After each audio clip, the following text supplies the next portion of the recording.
Kwento ko lang ang buhay namin mga rider. Kapag pagod, kung saan saan natutulog.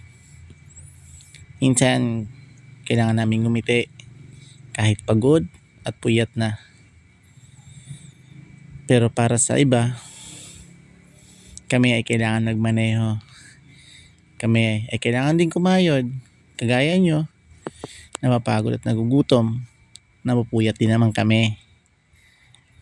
Kailangan naming matulog na lang kaysa sa umuwi, lalo pag malayo. Dahil nga naman 'di ba? Sabi nga ng iba, sayang ang tato.